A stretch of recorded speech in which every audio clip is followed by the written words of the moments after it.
The red carpet for you, and together we'll make a difference and have fun doing it. For more information, visit africanfocus.org or call 310-676-7300. That's 310-676-7300 or africanfocus.org. Whether it's stateside or exploring the diaspora, we're with you every step of the way. African Focus and KBLA Talk 1580. Come go with us.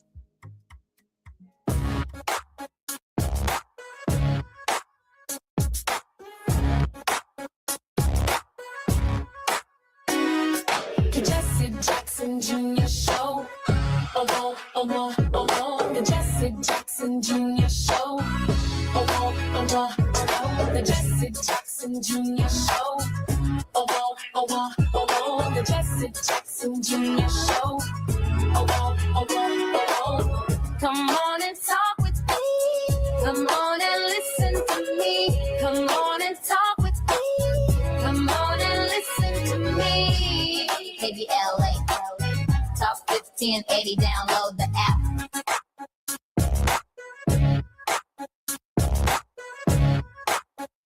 I'm Jesse Jackson Jr. Welcome forward to the Jesse Jackson Jr. Show on KBLA Talk 1580. It is freezing here in Chicago on Moving Mountain Monday and J Lunch Club. So grateful that our weekly series, Moving Mountain Mondays, includes Ernest Krim III, an Emmy-nominated producer, public teacher, anti-racist educator, hate crime victor who uses Black historical narratives to empower and educate through a culturally equitable lens. Mr. Krim is a South Side of Chicago native and University of Urbana-Champaign graduate, former high school history educator of 12 years who now also advocates for social justice issues and teaches Black history to the world through social media, a platform that reaches roughly 4 million people each month as of 2024. As such, he has created content for companies such as HBO, Hulu, Disney, Paramount, the History Channel, Additionally, he is the CEO of Crims Cultural Consulting, LLC, an international speaker who's spoken at Harvard University, the University of Chicago, Microsoft, Colin Kaepernick's Know Your Rights Camp, and audiences in the United Kingdom and Canada, and author of 2 books and passionate about progressive educational causes. I'm particularly honored that Ernest Krim is our very special guest and regular communicator and participant on Monday mornings or Monday afternoons, if you will, on the J Lunch Club. Hey, Ernest, welcome forward to the Jesse Jackson Jr. Show. Hey, what's up, my brother? It's good to be back here with you. It's been so much going on. I know we got a lot to discuss. Hey, why don't we pick up on some of the issues that are going on? Why don't we start there? I was looking at the news a few moments ago and found a GOP senator has now decided to buck the Trump administration. I received that text message from you earlier saying, hey, we need to deal with this. He says that Obamacare is putting America first. Ernest, your thoughts?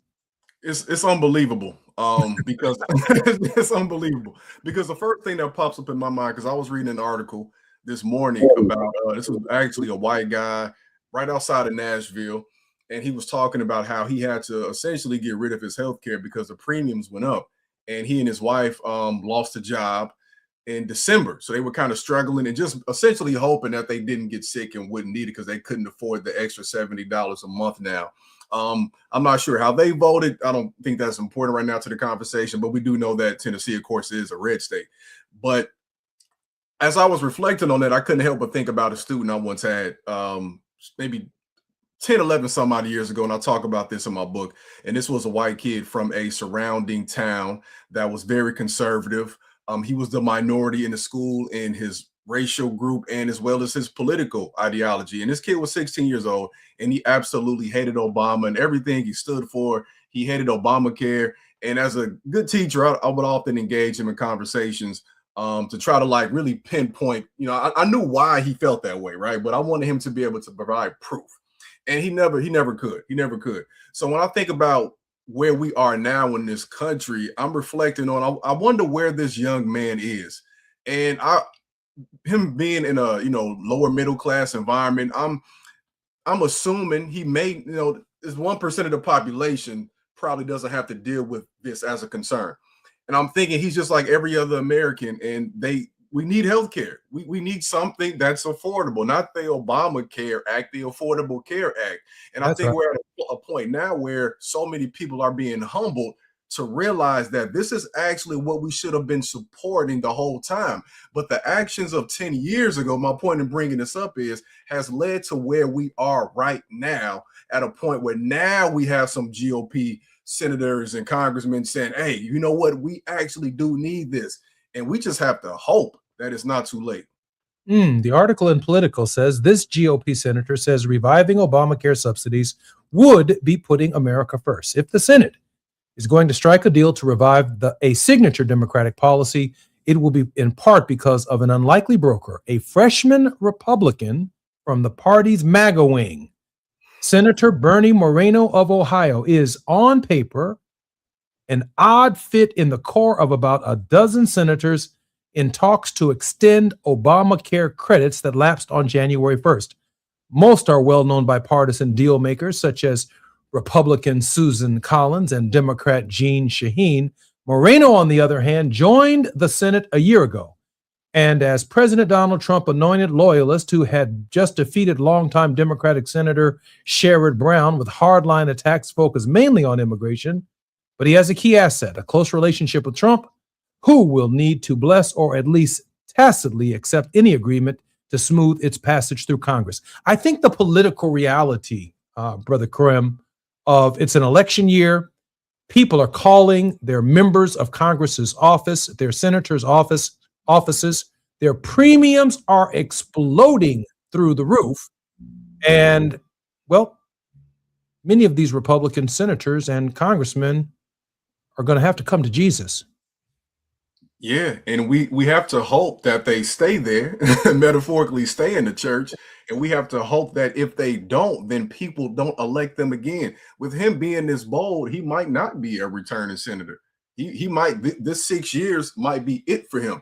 But I hope that during that time, because he switched sides apparently, I hope during his time of realizing he needs to put America first, as he is now, presumably, that we actually get the change that we desire. Who would have thought that a black man who made his career in Chicago, when he became the president, was actually putting Americans first and not the current president, who's a white guy who people would assume based on his background and talking points. Wow. Amazing. A lot of people are feeling the heat right through this election year. I might add, when we come forward on KBLA Talk 1580, we're going to turn our attention to the 1-year anniversary of the Haitian earthquake, where more than 300,000 Haitian people lost their lives. And we're going to deal with a little bit of that, because this is the time that the United States Agency for International Development, which Trump dismantled, would be working its way to Haiti to provide goodwill to the people of that great country. I'm Jesse Jackson Jr. More on KBLA Talk 1580 with Ernest Krim. It's afternoon drive time with Jesse Jackson Jr. Only on KBLA Talk 1580. KBLA Talk 1580 is pleased to partner with the Empowerment Congress once again for their 34th annual summit. The summit's theme is From Vision to Action, a forum to unlock participatory democracy, and will feature a nonpartisan gubernatorial candidate forum focused on issues of importance to the African American community. The summit is the signature public policy-oriented observance of Dr. Martin Luther King Jr.'s legacy during the national 3-day holiday weekend that celebrates his life. This year's summit will be held on Saturday, January 17th, 2026 at the California Science Center in Exposition Park from 9 to 11 a.m. Admission is free, but registration is required at KBLA1580.com. All major announced candidates for California governor for the Democratic and Republican Party nominations have been invited to participate in the candidate forum, which will be moderated by Tavis Smiley. An all-star panel of journalists will pose questions to the candidates, and the forum will be broadcast live on KBLA Talk 1580. This is going to be a big year for local, state, and national politics. The political pulse of 2026 beats on KBLA Talk 1580. It's game day. Are your moderate to severe Crohn's disease or ulcerative colitis symptoms keeping you from the action? Skyrizi, risankizumab Riza, could help you get back to the game. Skyrizi is proven to help people feel significant symptom relief, achieve remission, and visibly improve damage of the intestinal lining. Skyrizi is a prescription injection medicine for adults. Don't use if allergic to Skyrizi. Serious allergic reactions, increased infections, or lower ability to fight them may occur. Before treatment, get checked for infections and tuberculosis. Tell your doctor about any flu-like symptoms or vaccines. Liver problems leading to hospitalization may occur when treated for Crohn's or ulcerative colitis. Control is everything to me. Ask your doctor about Skyrizi, the #1 prescribed biologic in Crohn's and ulcerative colitis combined. Learn more at skyrizi.com or 1-866-SKYRIZI. Hi, it's Tavis Smiley. For 40 years, I have had the privilege, and I don't use that word lightly, the privilege of sitting down with presidents, world leaders, authors, artists, activists, the folk who shape our world. Thousands of conversations, tens of thousands of questions. And somewhere along the way, I realized that the art of conversation is dying. So here's what I'm going to do about it. I am now going to teach what these almost 40 years have taught me: how to have conversations that matter. 6 courses, from the anatomy of a great conversation to generous listening as a superpower to handling difficult exchanges without losing your dignity or your mind. Go to TavisTalks.com right now. That's TavisTalks.com. Download the free guide, see what's coming, sign up to be the first to know when we launch the series. Conversation is a skill, and like any skill, it can be taught. I'll see you in class. Now back to more of Jesse Jackson Jr. on KBLA Talk 1580. The Jesse Jackson Jr. Show. The Jesse Jackson Jr. Show. The Jesse Jackson Jr. Show. The Jesse Jackson Jr. Show. King Folly drops the beat. Come on and talk with me. Come on and listen to me. I'm Jesse Jackson Jr. Welcome forward to the Jesse Jackson Jr. Show.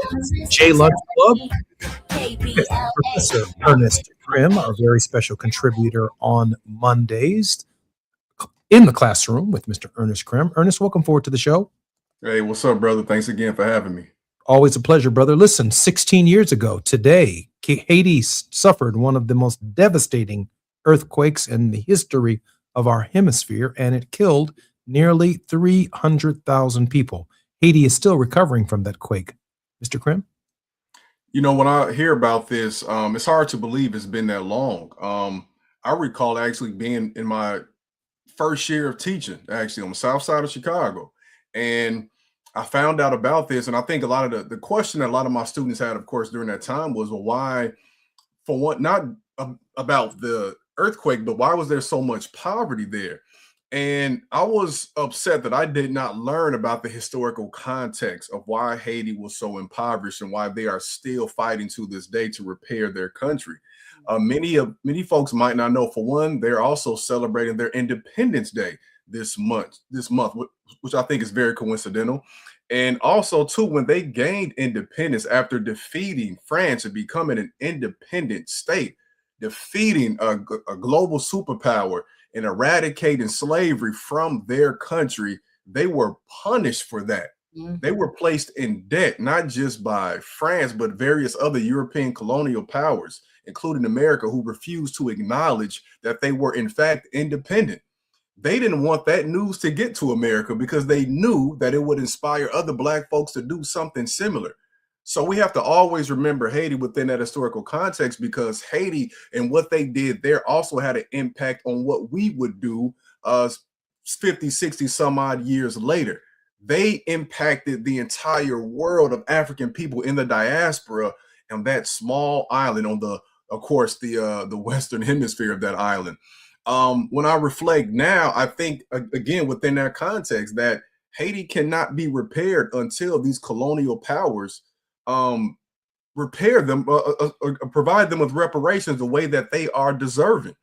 And without that, we cannot properly equip them of what they need to be doing moving forward. You also have to think about what Trump is doing right now.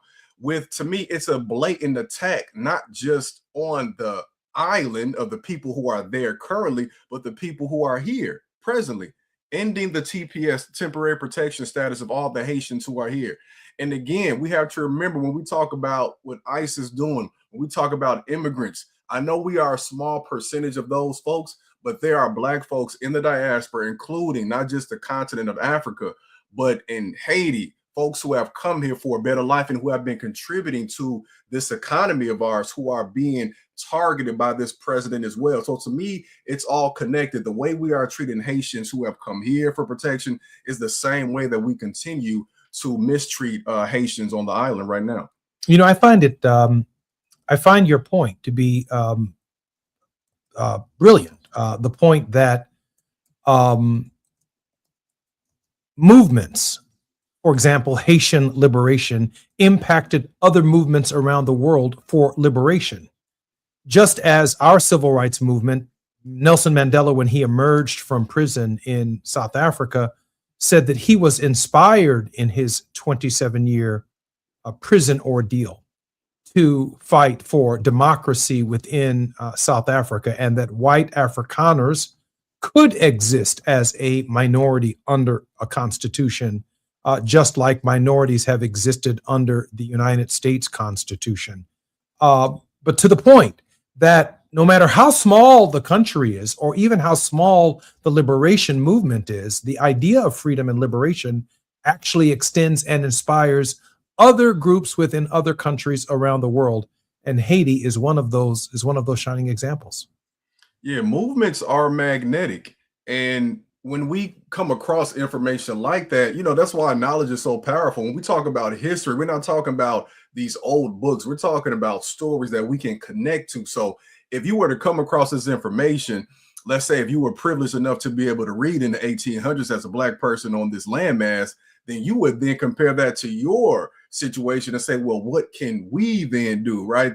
There's no coincidence that we had liberation movements around New Orleans at this time, rebellions that were quelled because they were inspired by that. It's no coincidence that we had Nat Turner and we had David Walker's book, which was banned, or even 30 some odd years after that, Harriet Beecher Stowe, a white woman who spoke out against slavery, whose book was banned. Because when you read that information, you begin to say, well, if they did it, then why can't we? Or if they went through that, that kind of sounds very similar.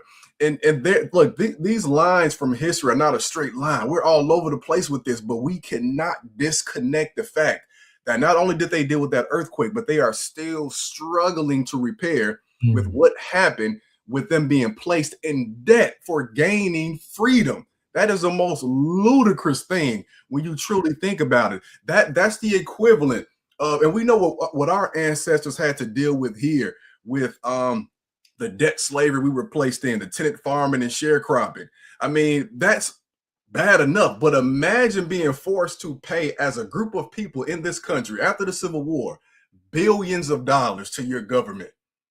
That is how they've operated all across the world. And that's why claims for reparations here, which are old and demand, are also important, because if something like that happens here, not just in a city, not just in a town, not just in a village, not just in a state, but across the country, then that inspires other people across the country, across the world, the same way we were inspired by that island. And for us to truly get the justice that we deserve here, we also have to support our brothers and sisters in Haiti, because if they don't get it there, then who's to say we can never get it here? What comes to mind is the name Francois Dominique Toussaint Louverture. Toussaint Louverture was a Haitian general and the most prominent leader of the Haitian Revolution. During his life, Louverture was first fought and allied with Spanish forces against Saint-Dominique royalists, then joined with Republican France, becoming governor general for life of Saint-Dominique, and lastly fought against Bonaparte's Republican troops. That's right, Toussaint Louverture defeated Napoleon Bonaparte. As a revolutionary leader, Louverture displayed military and political acumen that helped transform the fledgling slave rebellion into a revolutionary movement. We ought to make the distinction, Ernest, between a slave rebellion and a movement that continued after the rebellion, demanding total, complete liberation of a people. Along with Jean-Jacques Dessalines, Louverture is known as one of the fathers of Haiti. I also understand, my mother often shares with me, that it was the Haitians who joined the American Revolution on the side of the founding fathers of our republic in the effort to fight the British. Imagine that. A black, free country gave troops to the United States of America in order to continue the struggle for liberation, not just in Haiti, but throughout the United States. And it's somewhat amazing that at Haiti's most desperate need in their history, the United States of America, the wealthiest nation in the history of the world, can't find the time or the resources to help Haiti during this critical time. You know, we don't even have Chicago without a Haitian man. DuSable, or as I've heard some people pronounce Jean Point du Sablé. We don't have this to exercise my broken French a little bit. we don't have what we know as Chicago. A man who, now this is what I'm gonna give y'all for the folks that's listening across the country and LA and everything. I want y'all to understand, because I know in LA their history, is often overshadowed as well. If you can imagine, in Chicago, there was only a small bust to commemorate the man who was the first permanent resident of this, what became Chicago, of course, outside of our indigenous brothers and sisters, like a very small bus, and you have to go by the Chicago River. If y'all come visit, you'll see that in comparison to, like, we have George Washington, Christopher Columbus statues and stuff, like, who have nothing to do with this landmass, right? And I think what to me is pivotal about it for us to understand is they know that if a group of Black people are allowed to live freely without these systemic barriers, that for one, it leads to us creating what we've always wanted to create, things like Black Wall Street, Brownsville in Chicago, and places like that, right? Harlem, New York, right? But it also inspires others to say, we can do that same thing. So it's also, to me, metaphorical that they would put that foot down and keep that foot on their neck so that the world could see And the assumption without context, right? When I was in my first year of teaching, I had to give my kids context that I had not even had yet. The assumption is Black people who are impoverished around the world are that way because they simply did not work hard enough, or that because there's something wrong with them. When I speak to kids, and I should say audiences too, when I speak to educators, I bring up this question. I say, do you believe that the gaps we see in literacy and math is a result of our children, a result of their destiny, or a result of the design of the system? If you believe that it is the result of the destiny of our kids, then you believe inherently in anti-Blackness. And for us as a community too, we have to reflect on that. The poverty we see in Haiti, the poverty we see in some places in Africa is not a result of who we are. It's a result of a system that has practiced the most unheard of violence known to man globally in the past 500 years.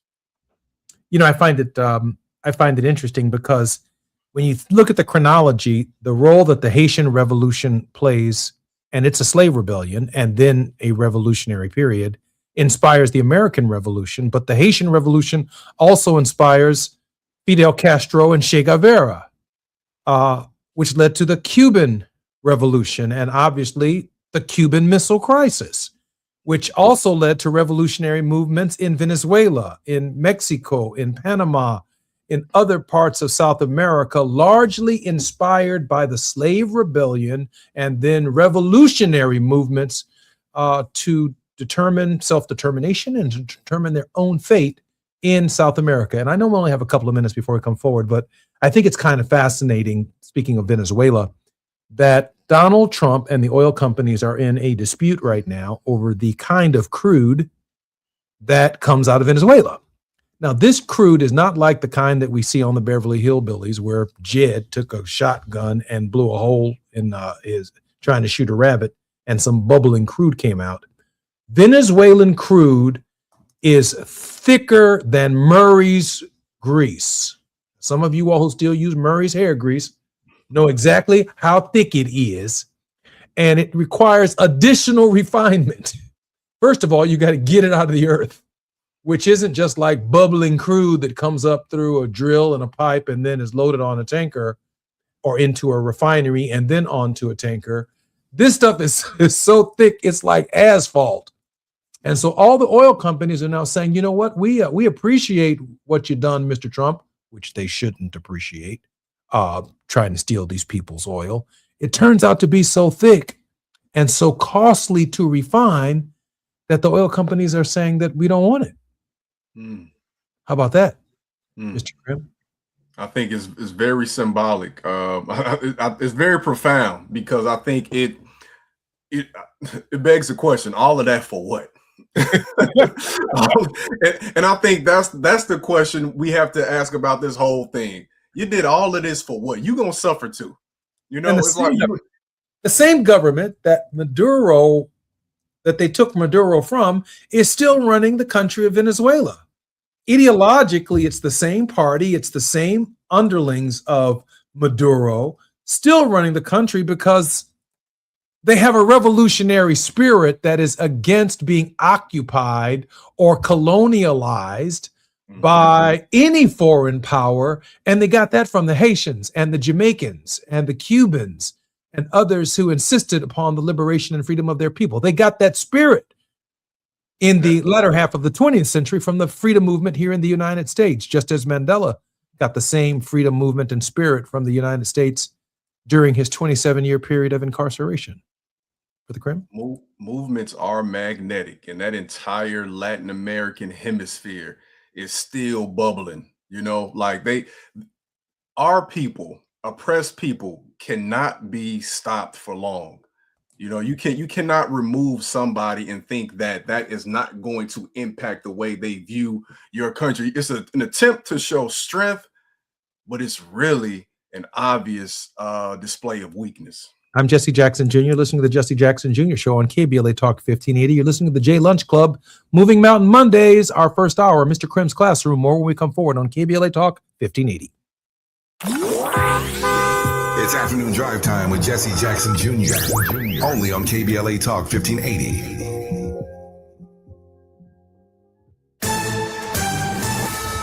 I'm Amber Payton with BIN News Now. About 16,000 nurses are on strike in New York City over pay, demanding a 40% raise, a request hospitals like Mount Sinai and New York Presbyterian call unrealistic. The nurses united will never be defeated. The nurses united will never be defeated. The hospitals say patient care will continue with travel nurses, while Governor Kathy Hochul has declared a disaster emergency.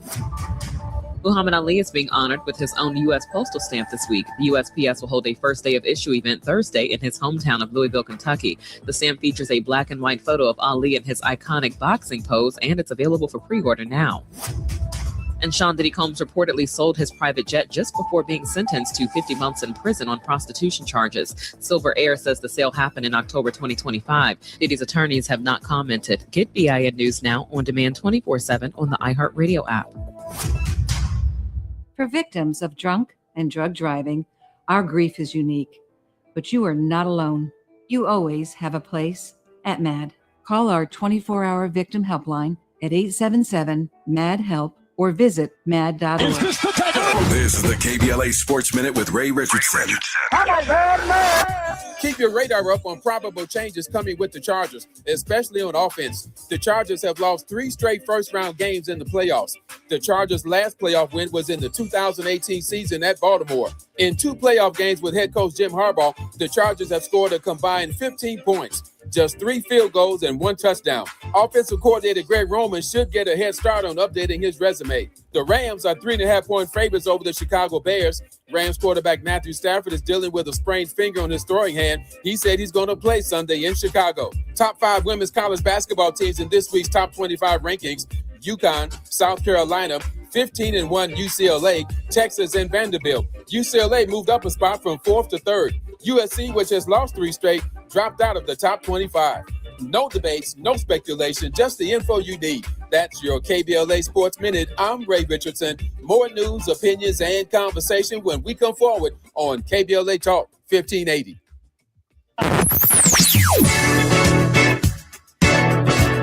Whoa,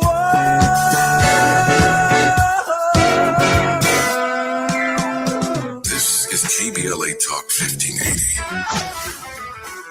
Talk radio. That's music to your ears.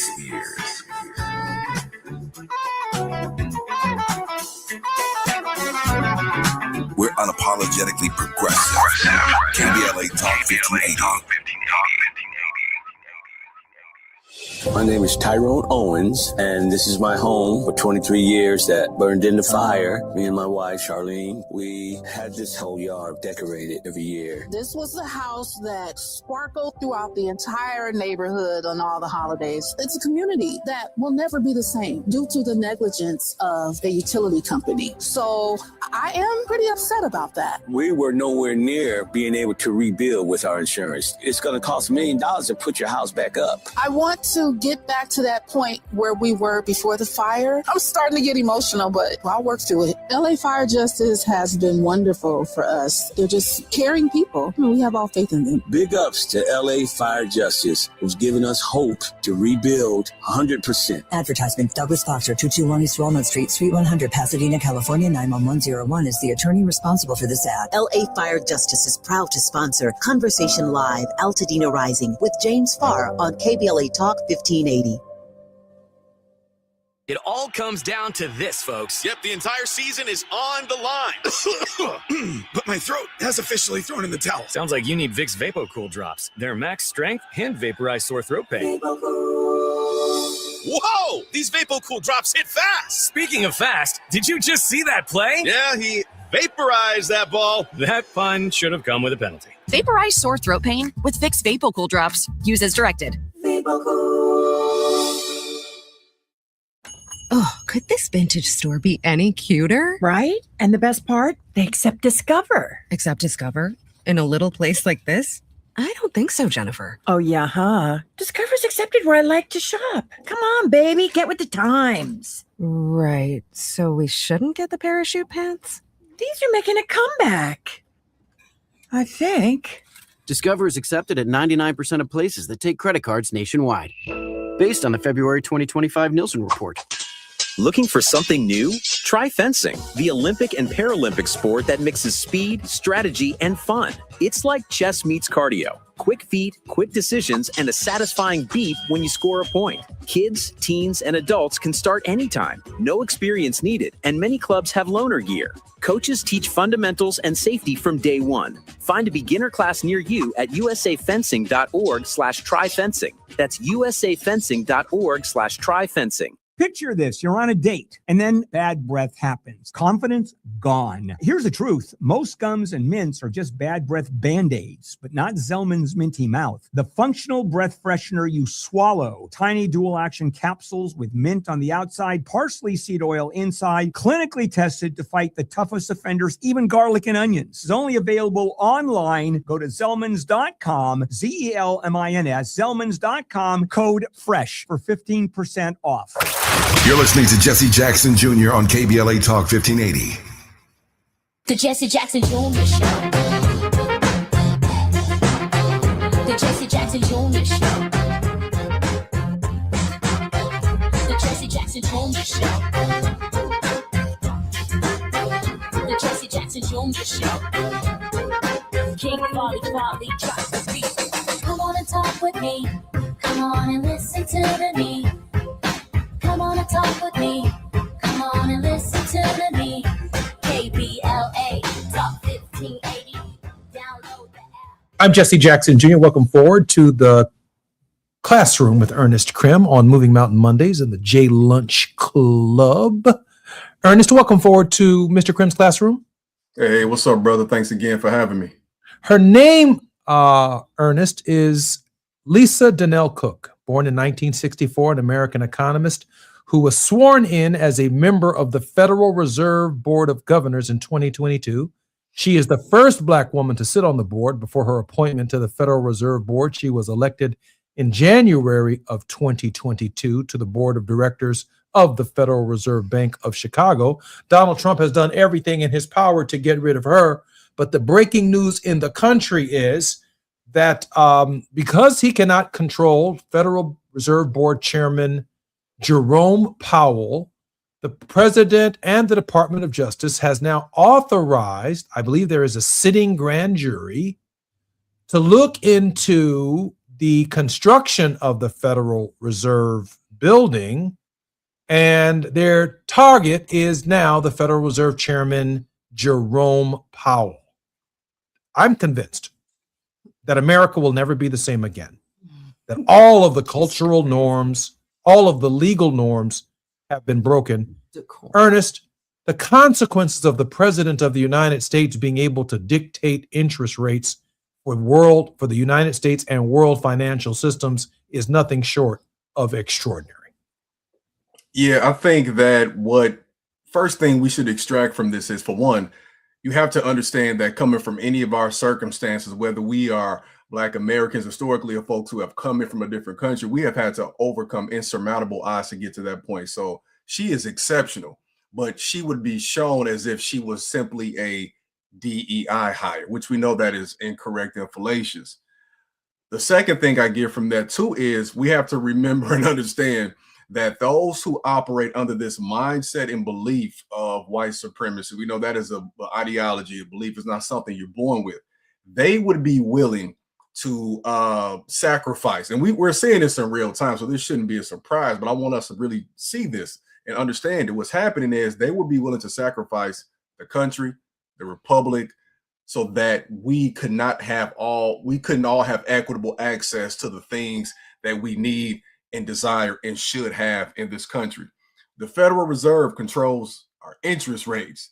They can influence inflation, right? We're talking they can shape our employment conditions. We're talking about an impact on housing, student loans, small businesses, credit cards, right?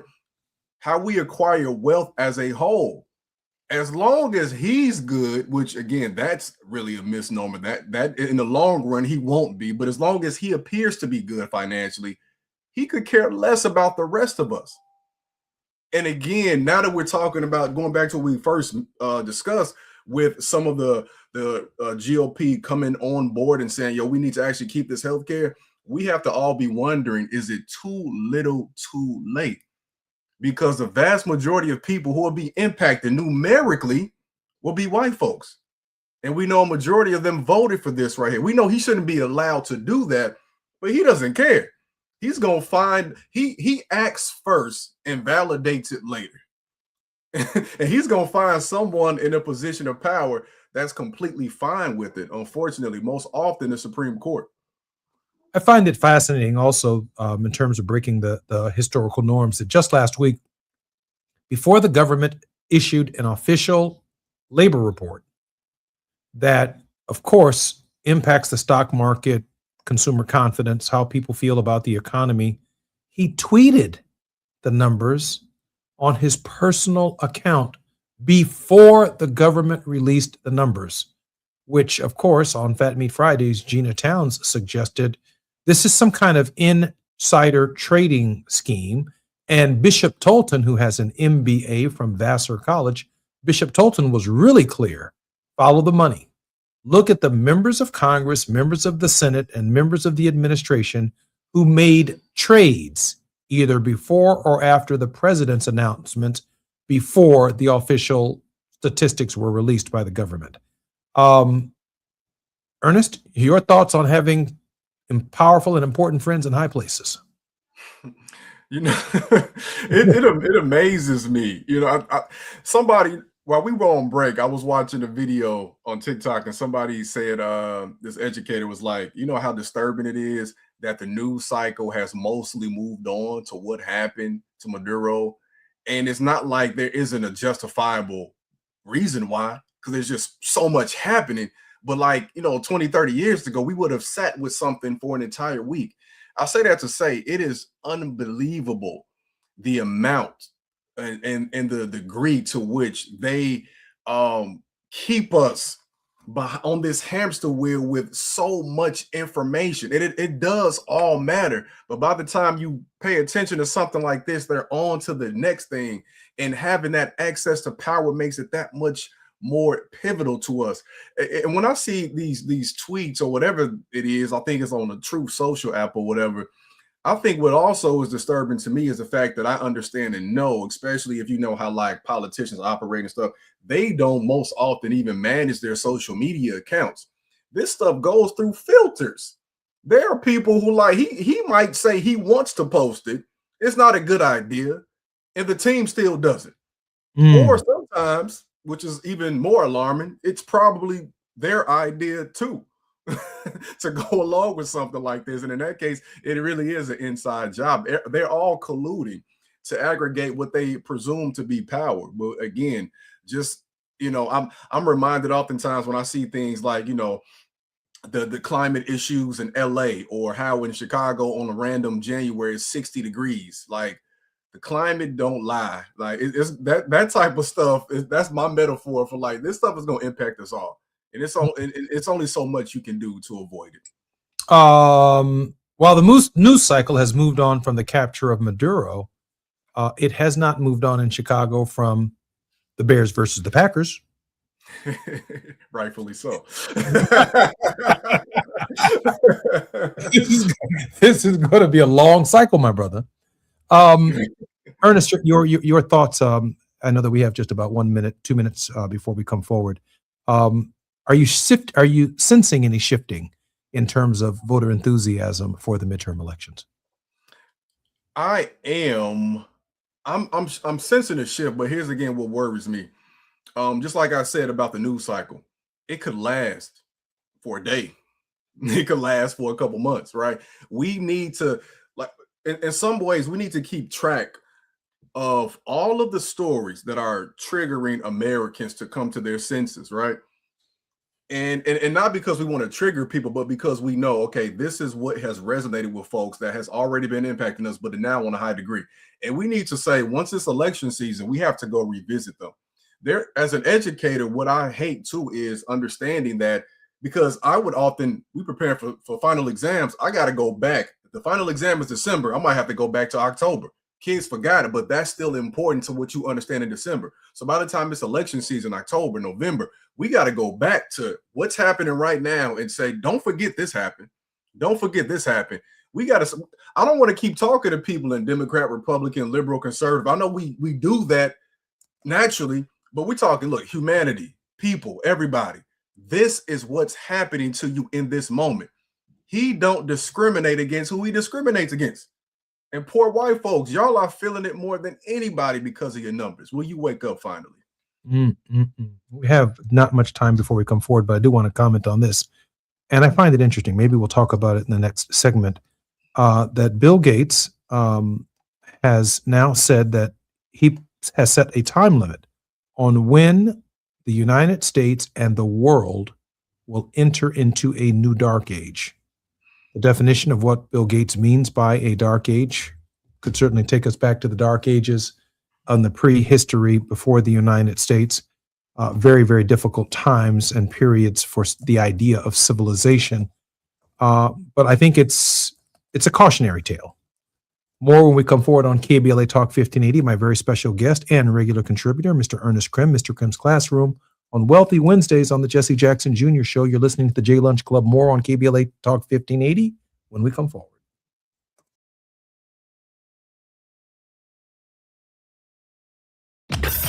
While you're stuck in traffic, we can at least bring you up to speed on the news of the day. You're listening to Jesse Jackson Jr. only on KBLA Talk 1580.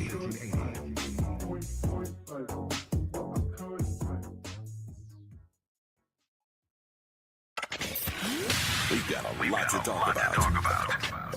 Hi, I'm Zoe Williams, aka the Voice of Reason, encouraging you to join me weekdays from 7 to 9 p.m. for the world's most intriguing relationship radio roundtable. Every night, I facilitate and encourage our loyal listeners to participate in the most engaging relationship discussions you'll hear anywhere. So make it a point to rendezvous with me, Zoe Williams, the Voice of Reason, Monday through Friday, 7 to 9 p.m. Pacific Standard Time. Trust me, your relationships will never be the same. The VOR is on fire tonight. Unapologetically progressive. KBLA Talk 1580. We've got your black. The new year brings new health goals and wealth goals. Protecting your identity is an important step. Your info is in endless places that could expose you to identity theft, leading to lost funds. LifeLock monitors millions of data points per second. If your identity is stolen, our restoration specialists will fix it, guaranteed, or your money back. Resolve to make identity health and wealth part of your New Year's goals with LifeLock.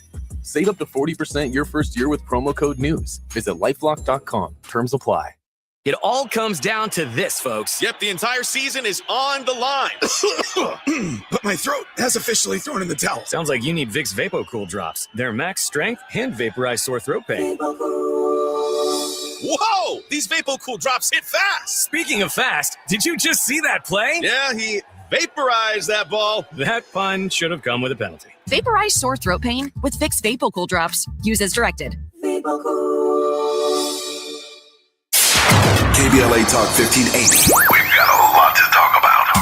KBLA Talk 1580, connecting you with services and solutions. LA County's new Justice Care and Opportunities Department, or JCOD, is here to support justice-involved individuals and their families. The JCOD Support Center is now taking calls at 1-833-LACJCOD. That's 1-833-522-5263. Available 7 days a week from 6 a.m. to 11 p.m., the Support Center is your one-stop shop for re-entry issues and court support. They offer court reminders, connections to local services, transportation assistance for housing, court appearances, and childcare. The JCOD hotline provides personalized help to connect you with services that you need. And don't forget to check out justiceconnect.org for more information. Remember, it's free and available every day at 1-833-522-5263. This is a community call to action from KBLA Talk 1580. Lena Bloom for the Bail Project. Imagine you're stuck in a jail cell and you can't afford bail and someone offers you a way out. Just plead guilty and you can go home and kiss your kids goodnight. What do? What thousands have. You plead guilty whether you are or not. Cash bail makes poverty a crime. That's why the Bell Project helps those who can't afford it while fighting to end cash bail, because freedom should be free. Brought to you by the Ad Council. Febreze. It's a classic odor tale. You fried fish for dinner, cleaned up, but the smell is still in the house. And the neighbors are coming over for game night. They're on their way. And then you spray Febreze Air Mist. Febreze Air starts working instantly to fight even your toughest odors, so you go from fish to fresh like that. Now, all you have to worry about is Pam cheating at charades. Breathe happy, Febreze, la la la la la. Now back to more of Jesse Jackson Jr. on KBLA Talk 1580. The Jesse Jackson Jr. Show. The Jesse Jackson Jr. Show. The Jesse Jackson Jr. Show. The Jesse Jackson Jr. Show. King Farley, drop the beat. Come on and talk with me. Come on and listen to me. Come on and talk with me. Come on and listen to me. KBLA Talk 1580. Download the app. I'm Jesse Jackson Jr. Welcome forward to the Jesse Jackson Jr. Show and the J Lunch Club. Ernest Krim's Classroom on Moving Mountain Mondays. Ernest, welcome forward to the show. Hey, what's up, brother? Good to be back with you. Hey, as much as I want to pick up on what we ended on in the last segment, I do want to raise this question because you're such a brilliant historian. As you know, we did earn some civil rights protections coming out of slavery in first Reconstruction. The first Civil Rights Acts of the United States were offered during a number of those legislative sessions and produced some minimal progress for the freedmen.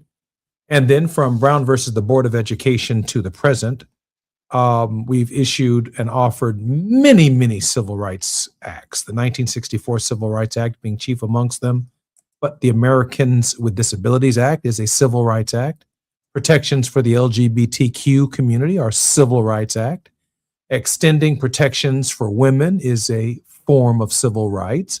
Roe v. Wade is an extension of the idea of civil rights, women having the right to make decisions about their own bodies. So the forms and the ways in which civil rights have presented themselves not just for Blacks who were denied access to buses, lunch counters, water fountains, and classrooms, but civil rights has really transformed the idea of democracy itself. Here's what Donald Trump says recently.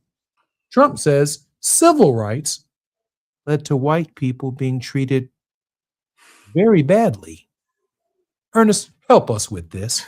You gotta give me some time to laugh sometimes. I need like a 5-second buffer. But it's not funny because it's really it impacts us, right? Because at one point in time, this was just commentary from a rich guy from New York, right? But now it has political, social, economic consequences. It's what's hurts me again as a former classroom teacher is he speaks at a level that is so easily digestible that if you are emotional, you connect with it without any critical thinking.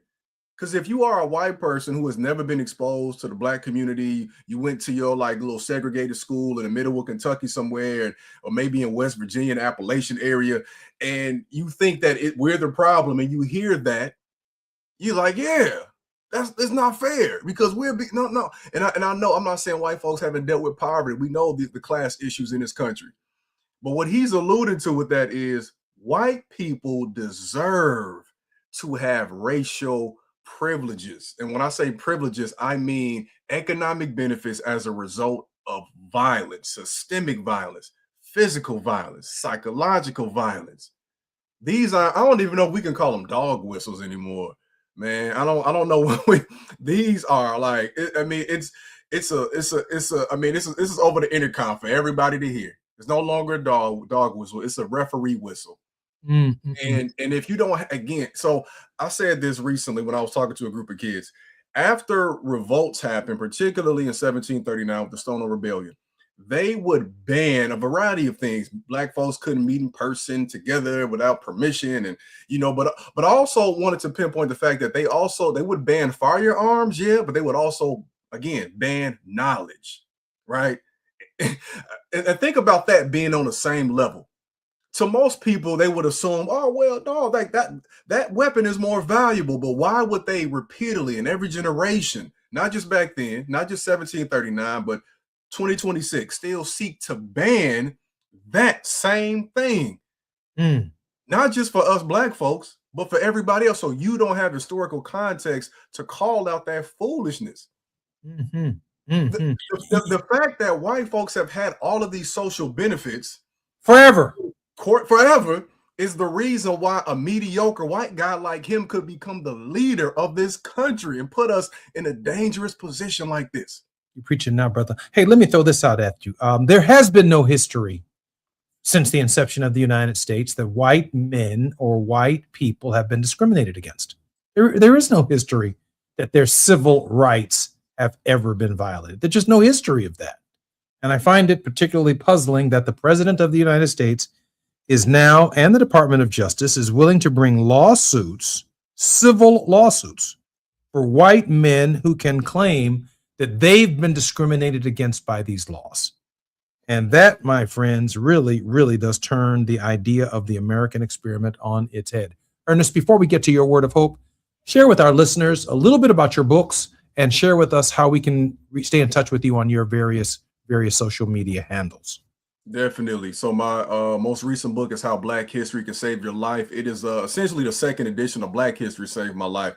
It's going to give you practical tools on how to use our history in a proactive way, told from a first person narrative of how I discovered who I was after dealing with the hate crime and various other issues of racism from the time I was in first grade to the present day. The book was re-released last year, and I can promise you with everything we're dealing with now, if it's not explicitly connected to what we're talking about now, there are some indirect connections because these things happen in cycles. And in the effort to be able to give these lessons to our children, I wrote a book called The ABCs of Affirming Black Children. You'll find that one of the most prominent parts of the first part of my book is the way I was affirmed. We have to affirm Black children, especially with a sense of somebodyness and worthiness so that they can realize they are the solution to the problems we face in this world today. You all can follow me on all social medias with a slight caveat for the time being. I unfortunately have to say that my Meta pages were banned and disabled as of yesterday, and I'm trying to work to get those resolved right now. Somebody hacked my account, and Meta thinks I'm the one posting a lot of craziness on my platforms, and it's not me. So if anybody's listening and they know somebody at Meta, please hit me up. Until that gets restored, I am on LinkedIn. I'm on TikTok. I'm on Substack. Please subscribe to my newsletter. Put in my name, Ernest Krim III. You'll find me there. I'm still here. Ernest, about 1 minute and 45 seconds for a word of hope. I think the thing I'll take away from our conversation today is movements are magnetic. So we have to continue to study, especially with Dr. King's holiday coming up. Every year when we get around this day, I like to reread a lot of his works and his speeches, and I'm always inspired, but I'm also perturbed because I feel like the more the years pass by and I read, the more I realize how much we have not realized, not just his dream, but just the practicality of it all. Read, and find a way to apply it because movements and books and those thoughts are magnetic. I've been listening to and reading over and over and over again Martin Luther King Jr.'s speech on April 4th, I think it was, April 4th, 1967, from the Riverside Church. Those of you who can hear my voice, it's called Beyond Vietnam. Beyond Vietnam. Later this week, I will share with you the subject matter that I will be addressing at a number of events for Martin Luther King Jr.'s birthday, and I look forward to sharing it right here on KBLA as soon as my thoughts are completed and prepared. I'm Jesse Jackson Jr. You're listening to Jesse Jackson Jr. Show. Ernest, thanks for being on the program today. Thanks again for having me, brother. Look forward to next week. Coming up next, Reverend Dr. Terry Horwood Owens, the President and General Minister of the United Disciples of Christ Church. She is our regular contributor. She is the General Minister and President of a multiracial denomination, a rarity in the United States. She's our very special regular contributor on Moving Mountain Mondays. More when we come forward on KBLA Talk 1580.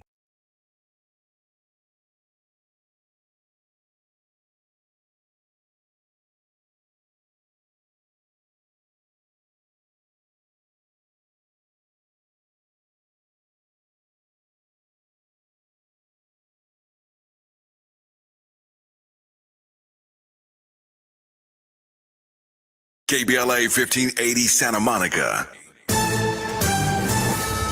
I'm Amber Payton with BIN News Now. About 16,000 nurses are on strike in New York City over pay, demanding a 40% raise, a request hospitals like Mount Sinai and New York Presbyterian call unrealistic.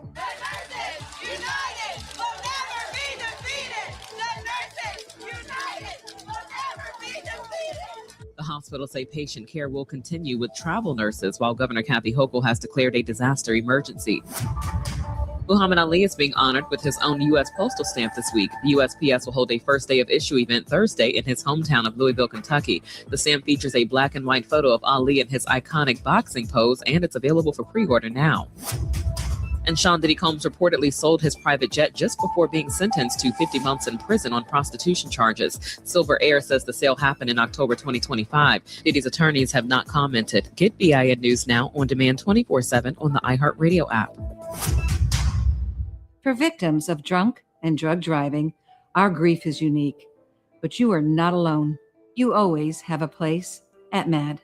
Call our 24-hour victim helpline at 877-MAD-HELP or visit mad.org. This is the KBLA Sports Minute with Ray Richardson. Keep your radar up on probable changes coming with the Chargers, especially on offense. The Chargers have lost 3 straight first-round games in the playoffs. The Chargers' last playoff win was in the 2018 season at Baltimore. In 2 playoff games with head coach Jim Harbaugh, the Chargers have scored a combined 15 points. Just 3 field goals and 1 touchdown. Offensive coordinator Greg Roman should get a head start on updating his resume. The Rams are 3.5-point favorites over the Chicago Bears. Rams quarterback Matthew Stafford is dealing with a sprained finger on his throwing hand. He said he's going to play Sunday in Chicago. Top 5 women's college basketball teams in this week's top 25 rankings: UConn, South Carolina, 15-1 UCLA, Texas, and Vanderbilt. UCLA moved up a spot from 4th to 3rd. USC, which has lost 3 straight, dropped out of the top 25. No debates, no speculation, just the info you need. That's your KBLA Sports Minute. I'm Ray Richardson. More news, opinions, and conversation when we come forward on KBLA Talk 1580. Hi, it's Tavis Smiley. For 40 years, I have had the privilege, and I don't use that word lightly, the privilege of sitting down with presidents, world leaders, authors, artists, activists, the folk who shape our world. Thousands of conversations, tens of thousands of questions. And somewhere along the way, I realized that the art of conversation is dying. So here's what I'm going to do about it. I am now going to teach what these almost 40 years have taught me: how to have conversations that matter. 6 courses, from the anatomy of a great conversation to generous listening as a superpower to handling difficult exchanges without losing your dignity or your mind. Go to TavisTalks.com right now. That's TavisTalks.com. Download the free guide, see what's coming, sign up to be the first to know when we launch the series. Conversation is a skill, and like any skill, it can be taught. I'll see you in class.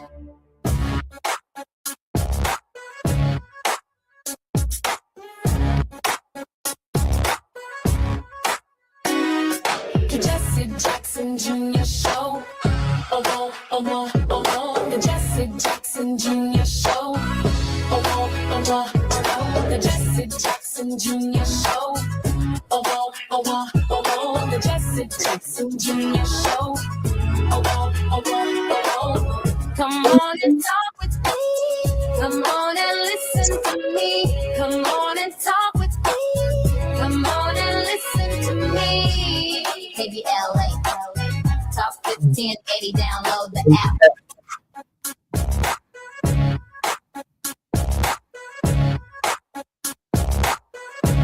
Jesse Jackson Jr., welcome forward to the Jesse Jackson Jr. Show. This is Moving Mountain Mondays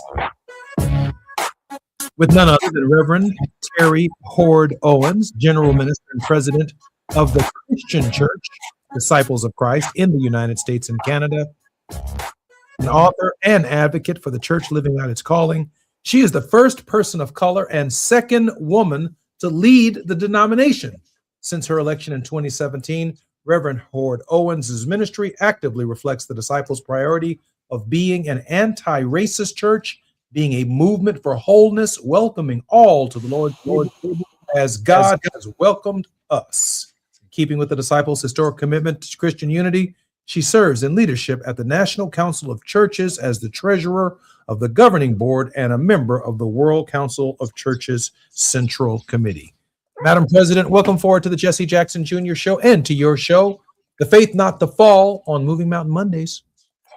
Good afternoon, sir. Good to be with you. It's always a pleasure, Madam President. Some really interesting news coming out of the Gates Foundation. Bill Gates has set a timeline and a time limit on the United States and the world within the next 5 years entering into a dark age. Mm-hmm. You can imagine the Dark Ages was a very, very difficult period for Christianity, for theology, and for world religious systems. Madam President, your thoughts on the prediction of Bill Gates? Sadly, I think there is far too much truth in it. His own efforts have, for example, really reduced the threat of malaria in parts of the world that are underdeveloped economically. USAID, people talk about it being a form of soft power. It was one of the key agencies that our church's ministries worked with around the world. And it may have been December of 23, I guess it was. I spent a day in DC actually working with a lot of faith-based organizations and folks from USAID, kind of doing some lobbying around worldwide aid to Haiti, Sudan, Ethiopia, so many places where we are seeing children literally starving to death, where very simple things like a peanut paste, right? That just a few licks of that would be able to help nourish babies around the world. We do not prioritize being kind and saving the lives of humans around the world unless there is some sort of economic benefit to the United States. We talked last week about how, Marco Rubio even said, this is about America's interests first, and then the people of Venezuela. So we are willing to let people around the world die. Children in particular will be most impacted if the United States can't see its own economic interests being privileged. We've gone from understanding that our humanity to other humankind is one of the ways that we can even project and promote our own influence, to saying it's not worth the money. We need to send bombs and planes and ICE agents in order to establish who we are, and we no longer care about what's happening. I don't think we're too far from it. Madam President, when you think about the 250-year anniversary of the Declaration of Independence, and of course, the magnificent words Martin Luther King Jr. referred to, penmanship of Thomas Jefferson, that all men are created equal. And of course, Elizabeth Cady Stanton amends that language to say all men and women are created equal. And you look at the, if you will, the zenith of the American experiment with all that it's been through. Maybe the zenith is from 1954 to the election of Barack Obama. And now we're already talking about a dark age.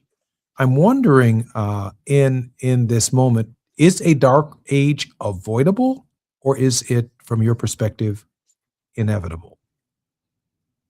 I don't think it's inevitable, but it will require a lot of us, a lot that we're really not used to giving. It will require a kind of coalescence, different kinds of coalitions than we're used to building, both those that have served us well in the past, but but new kinds of coalitions. And it will require even the courage, I think, particularly of corporate interests. Bill Gates has been amazingly silent about the evil that we've been seeing coming out of the Trump administration, and he will talk about this impact of money around the world. But if he and other corporate leaders were to coalesce and to say that what we stand for, even as economic engines in this country, is that we want to have positive impacts on the communities that we serve. We want to have positive impacts on the communities around the world, because it's self-serving, really, to want a healthy world in order to build healthy world markets. But I don't see corporations being strong enough to come and say that. We have to shake up a lot of church folk, a lot of people of faith in all traditions who are afraid to speak out, saying, oh, the church shouldn't be involved in politics. We've got to build coalitions in a way we've never built them before.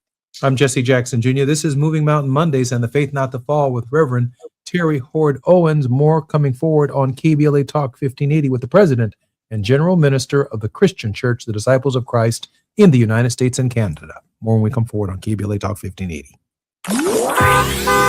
It's afternoon drive time with Jesse Jackson Jr. Only on KBLA Talk 1580.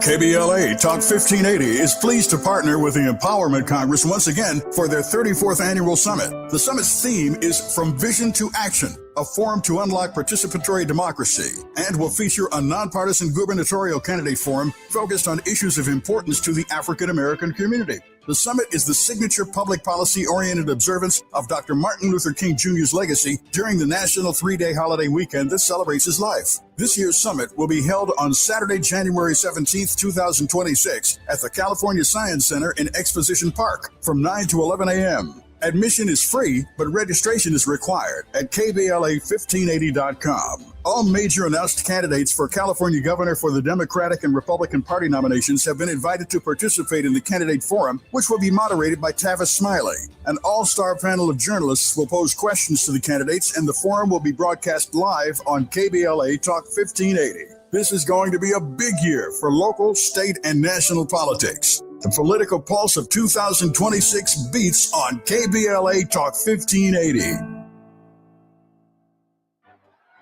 It's game day. Are your moderate to severe Crohn's disease or ulcerative colitis symptoms keeping you from the action?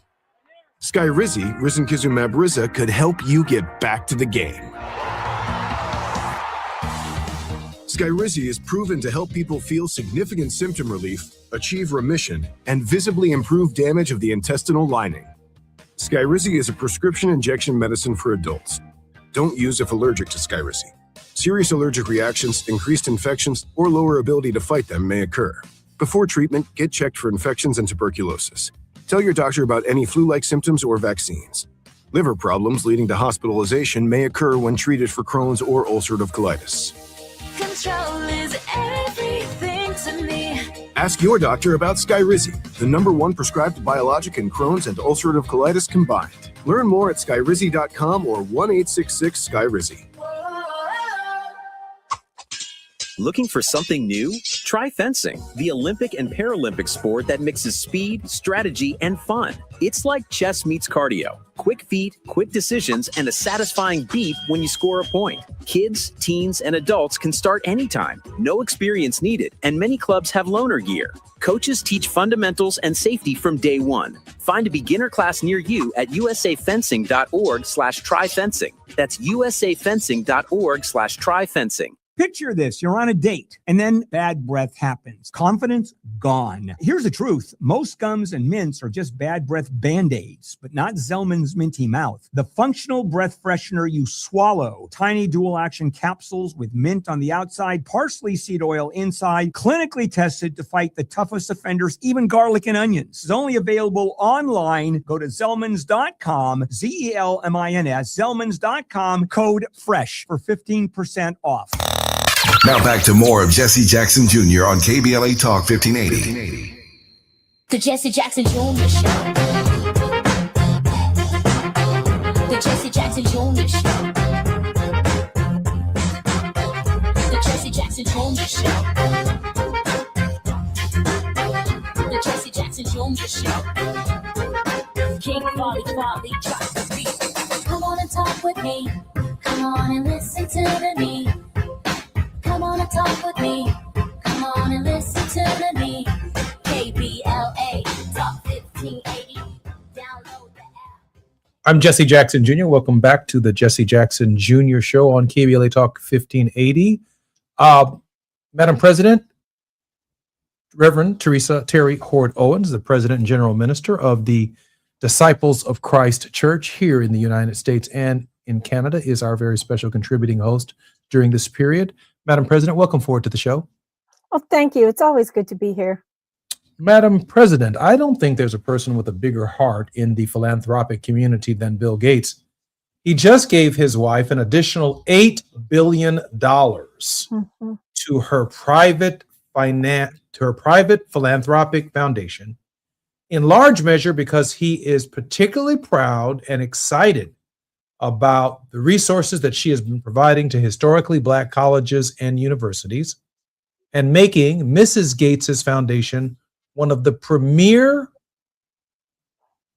funding mechanisms for Black education, Black college, and advancement, not only in the United States, but quite frankly, in the history of the world. Your thoughts on this season of giving, particularly in light of the DOGE cuts and an administration that seems to be turning its back on its historical commitments to overcome negative action against minorities? I'm thrilled with not only Melinda Gates, but also for her ability to leverage that divorce to get what she needed. There was a line in that old movie, The First Wives Club, where Ivana Trump has just divorced Donald Trump, and she's telling these women in the movie what to do. She says, "Don't get even, get everything." And I feel that Melinda Gates here, she didn't get everything, but she got what she needed and what her focus was on. And of course, what she's already done with HBCU contributions is certainly stellar, building up not only the sustainability of those institutions, but reinforcing the notion that those institutions are legitimate educational institutions in our country and are necessary to a healthy society. And Bill learned about philanthropy from Warren Buffett, who apparently just recently retired, I think, last week. And Warren is giving away, most of his wealth. Scott, what's her name? Melinda Scott, Jeff Bezos's ex-wife, also has been making huge gifts with the settlements and the money that she's obtained in the divorces. So we don't have enough capacity, I don't think. And as I tell people all the time, the faith community cannot fill these gaps. We don't have that kind of capacity. And maybe multiple Bill Gateses might come close to doing this. But again, we've got to have coalitions and courageous people. Statistics tell us there are more billionaires than ever before, but where are their priorities? Are they building ultra mega yachts the way Jeff Bezos is doing?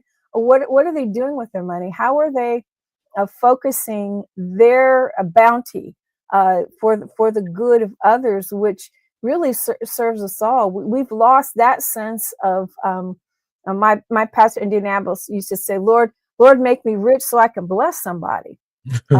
And I promise you, if I were rich, that's exactly what I would do. But we've lost those values that would say, let me take what I have because God has blessed me, allow me to be a blessing. And even if you don't have a faith perspective, just the idea of sharing and doing what is good for your common humanity. If we had more billionaires, the fact that you can give away $8 billion and still be okay, that's just amazing. It wouldn't take that much to replace a lot of what's happening with Doge. But if more of these people had these kinds of priorities, we could do it. The faith community churches doing what they can in their neighborhoods, it's just not enough.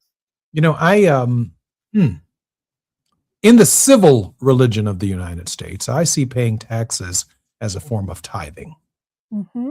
So it's very hard for me to let the entire burden for all that's wrong in society to be left to any 501c3, let alone multi-billion-dollar 501c3s. And I'm not suggesting or knocking that they're not doing good work.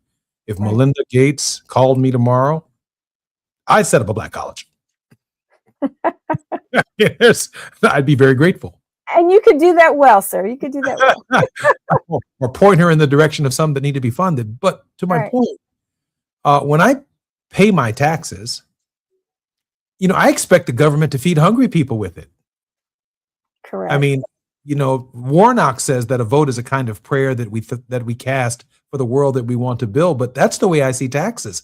I see taxes as a form of paying it forward, building good schools, teaching children multiple languages.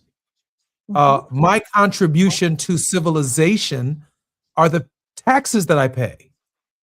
I did not pay, and maybe we should find a way to designate what is in where my tax dollar goes. For example, I did not want my tax dollars to build the Gerald R. Ford U.S. aircraft carrier, the largest in the world and presently in the Caribbean. I'd like my money to go towards providing for the least of these and people who don't have much. And so increasingly, we are relying upon the private sector to do what government of, for, and by the people is supposed to do to keep our country civilized. Does that make sense? Absolutely. And the reason that our budgets are in such great deficits, federal budgets, is because the wealthy and ultra wealthy are not paying their fair share.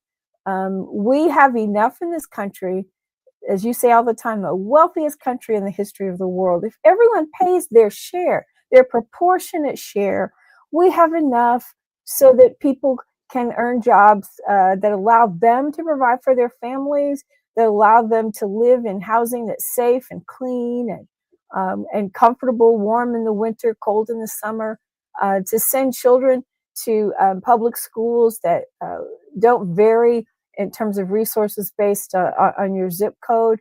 You know, I have a family member who lived in Northbrook, and they took their child out of a Christian school and put them in a public school. And it was like, oh my goodness, Northbrook, here we are. Every child gets a Chromebook. Every child, public school is great. I said, public school depends on where you live. It's wonderful in Northbrook, but take a neighborhood in Inglewood, 60628 zip code. I hear these days they may get Chromebooks, but they don't have all the science facilities. They don't have the books. They can't pay the teachers that they need. They're robbing Peter to pay Paul every time we turn around. And other neighborhoods, the kids are it's an embarrassment of riches. That's not what this country was built on, they say, right? So I'm always saying, let's be who we say we are. Let's be the church we say we are. Let's be the country we say we are. But everybody should be paying their fair share, and if nothing else, to see it as a return for the opportunities that you say, oh, everybody can make it in the United States. Well, for those opportunities, you owe it back to this society to make sure that everyone else has those same opportunities.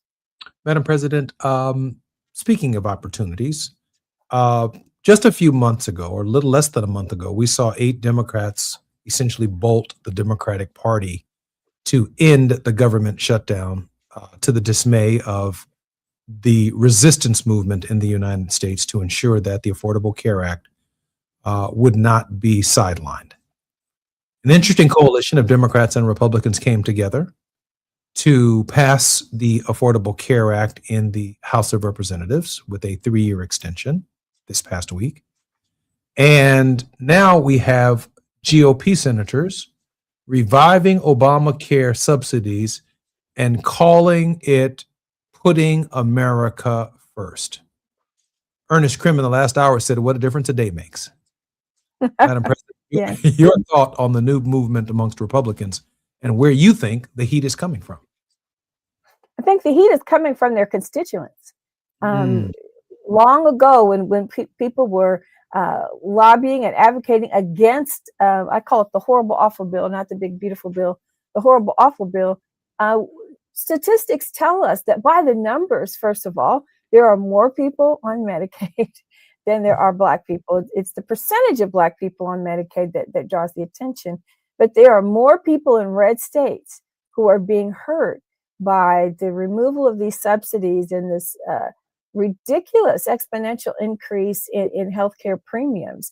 And I think it is their own people who are finally getting through to them to help them understand that this is not a Democrat or Republican issue. It's not a right or a left issue. This is a matter of right versus wrong and people being able to have health care. Because if people can't go to the doctor, people are paying thousands of dollars in premium and can't go to the doctor, can't get their medication. I mean, if I didn't have health care, I'm a diabetic. I wouldn't be able to afford the medication that I have to take if I had to just pay it out of my own pocket.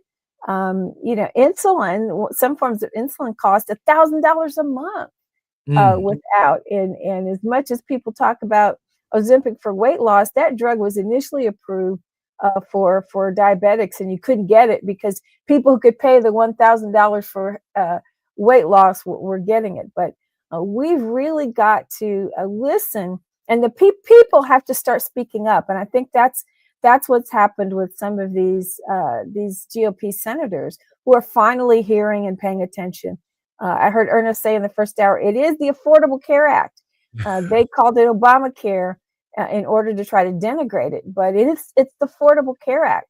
And if there are issues with it, then they've never offered a solution as much as they've tried to destroy it. They haven't offered anything to make it better. Healthcare insurance in this country was designed as a force for good. It was never designed to create profit for health insurance companies. And having spent some time with the Blue Cross Blue Shield system, I repent, because there was a time when I would get bonuses. Healthcare, I was there during that time when Blue Cross went from being a nonprofit to a for-profit enterprise all across the country, with Anthem being the initiator of consolidating a lot of these Blue Cross plans and moving towards for-profit. We've got to also not just pass laws for subsidies. We got to do some tough work. And again, this is what's going to call for some courageous corporate citizens to understand we got to change the healthcare system in order to make it affordable for the American people. It should not be the case that people are making billions and billions of dollars on the backs of people who can't afford to go to their doctor. I was reflecting upon the work that I did while I was in Congress, and I did this Google search. And I'm encouraging those who can hear my voice to do this Google search right now. If you ask Google the right question, AI will actually provide a fairly fascinating answer. This is the question I want you to ask Google.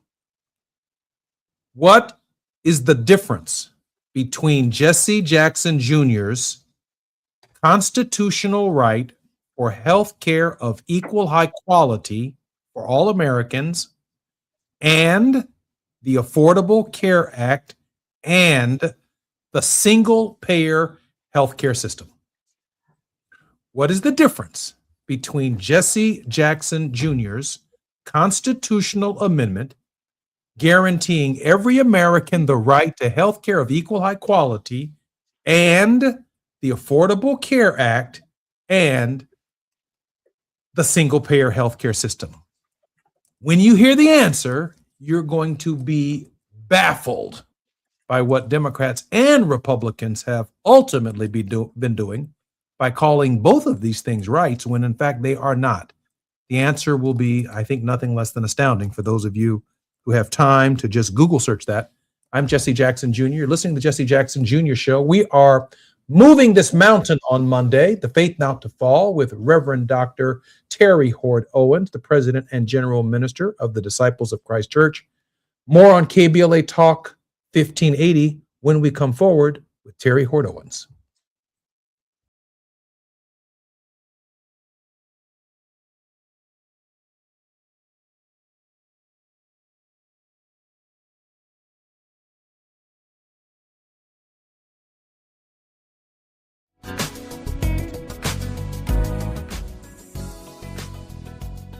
It's afternoon drive time with Jesse Jackson Jr. Only on KBLA Talk 1580.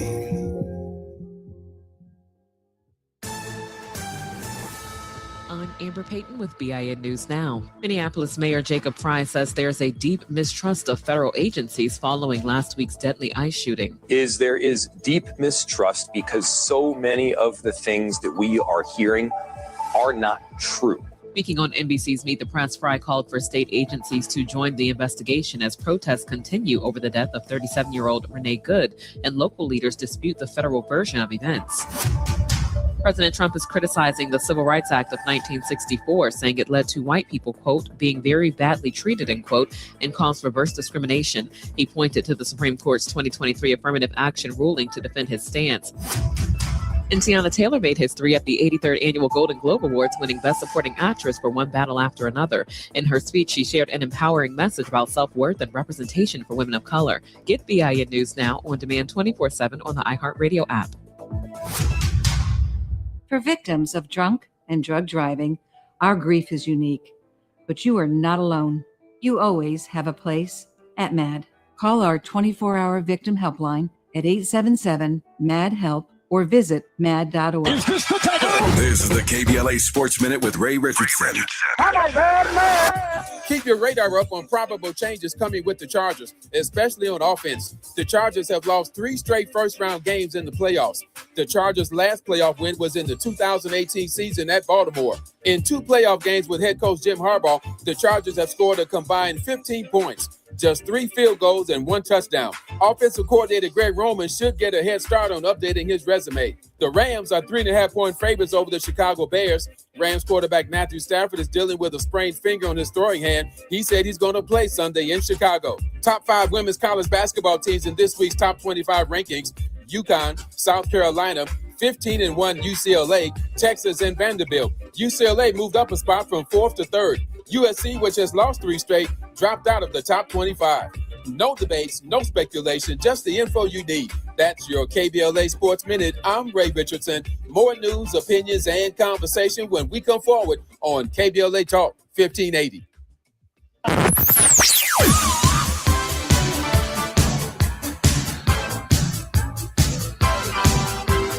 This is KBLA Talk 1580. Talk radio. That's music to your ears. We're unapologetically progressive. KBLA Talk 1580. Hi, it's Tavis Smiley. For 40 years, I have had the privilege, and I don't use that word lightly, the privilege of sitting down with presidents, world leaders, authors, artists, activists, the folk who shape our world. Thousands of conversations, tens of thousands of questions. And somewhere along the way, I realized that the art of conversation is dying. So here's what I'm going to do about it. I am now going to teach what these almost 40 years have taught me: how to have conversations that matter. 6 courses, from the anatomy of a great conversation to generous listening as a superpower to handling difficult exchanges without losing your dignity or your mind. Go to TavisTalks.com right now. That's TavisTalks.com. Download the free guide, see what's coming, sign up to be the first to know when we launch the series. Conversation is a skill, and like any skill, it can be taught. I'll see you in class. Unwrap LA this winter with Metro. Whether you're heading to a family gathering or last-minute shopping, Metro's got you. Enjoy free rides across Metro on Christmas Eve and New Year's Eve. Move with joy. Move with community this holiday season. Go Metro. KBLA Talk 1580, connecting you with the world. African Focus Incorporated is a community-based organization whose mission is to bring Africans and African Americans together, lead charitable initiatives on the motherland, and educate people from all walks of life on the beauty, legacy, and opportunity of Africa's 54 nations. And it's that time once again when African Focus is teaming up with KBLA Talk 1580 for our 8th annual African Focus Trailblazers Tour. Travel with us in 2026 when we're headed to the Southern African nations of Zambia and Botswana for a historical, cultural, and vacation tour led by me, Dominique DePrima, Cultural Ambassador for African Focus Incorporated. Enjoy luxurious accommodations, conscious fellow travelers, shopping, adventures, cultural tours, wildlife safaris, and a giant waterfall, one of the world's 7 wonders, along with a chance to be of service at an orphanage on the continent. Become an AFI trailblazer by exploring the motherland with a nonprofit organization that has members in Africa and America to help roll out the red carpet for you, and together we'll make a difference and have fun doing it. For more information, visit africanfocus.org or call 310-676-7300. That's 310-676-7300 or africanfocus.org. Whether it's stateside or exploring the diaspora, we're with you every step of the way. African Focus and KBLA Talk 1580. Come go with us. You're listening to Jesse Jackson Jr. on KBLA Talk 1580. The Jesse Jackson Jr. Show. The Jesse Jackson Jr. Show. The Jesse Jackson Jr. Show. The Jesse Jackson Jr. Show. King Volley, drop the beat. Come on and talk with me. Come on and listen to the me. Come on and talk with me. Come on and listen to the me. KBLA Talk 1580. Download the app. I'm Jesse Jackson Jr. on this, the 16th anniversary of the earthquake in Haiti, where more than 300,000 people perished. Our hearts, our minds, our bodies, our soul, and our pocketbooks should continue to support all of these organizations that are doing the work on the ground in Haiti in this, the 16th anniversary of the most devastating earthquake in the country's history. Before the break and before I bring our very special contributor back on, I asked the question, what is the difference between Jesse Jackson Jr.'s constitutional right to health care of equal high quality and the Affordable Care Act and the single-payer healthcare system? And this is what artificial intelligence says. The primary difference is that Jesse Jackson Jr.'s proposal was for a constitutional amendment that would guarantee health care as a fundamental, enforceable right, while the Affordable Care Act is a federal statute that uses market mechanisms to expand health insurance access, and a single-payer system is a specific funding model for universal health care that is not currently in the law in the United States. The Jackson proposed amendment to the U.S. Constitution, which stated that all persons shall enjoy the right to health care of equal high quality, was never passed. If ratified, it would establish health care as a fundamental, inalienable human right, placing an affirmative obligation on the government to ensure its provision, potentially overriding state laws and making equal high quality a legal standard. It aimed to create permanent foundation guarantee that transcends political changes, Democrats, Republicans, and various Congresses and legislative acts. And lastly, but not limited, in essence, Jackson Jr.'s proposal was about establishing an unquestionable legal foundation for healthcare as a right, while the ACA is just a law that increases access to insurance, and a single-payer system is a funding mechanism for universal coverage. Democrats and Republicans both have been missing the point. I'm Jesse Jackson Jr., and this is The Faith Not to Fall with Reverend Dr. Terry Hord Owens on the Jesse Jackson Jr. Show, the J Lunch Club program. Reverend Owens, welcome forward to the show. Thank you. And I just, I entered that Google search and got a very similar answer. This is perhaps the human rights issue of the next decade. Seriously, I just know too much about the workings of healthcare insurance, and I, having worked with it, lived with it, helped prosecute fraud in it, etc. There's just too much that we need to do, and I think guaranteeing that right with a constitutional amendment is exactly this step that we need to take. The United States remains the only quote unquote developed country in the world that does not have some kind of comprehensive single payer system. And it's my grandma used to call things that she thought were just incompetent, evil, bad. She would just say it's pitiful. And I hear Grandma Jessie saying right now, it's pitiful. It's just pitiful. I think we're going to have a surprise guest on the show in just a few moments to comment on some thoughts about Haiti. But before we get to that guest, I did want to ask you the question about Donald Trump's efforts to remove the Federal Reserve Board chairman. And as you know, that impacts mortgages, it impacts credit cards, it impacts loans, it impacts everything disproportionately for women, particularly African-American women, but certainly for the poor in our nation. Payday lending, it impacts every single interest rate known to our system. Your concern, Madam President, about the idea that the Federal Reserve Board could end up being compromised under the Trump regime? My concern is that we know that Trump's concerns are not for ordinary people.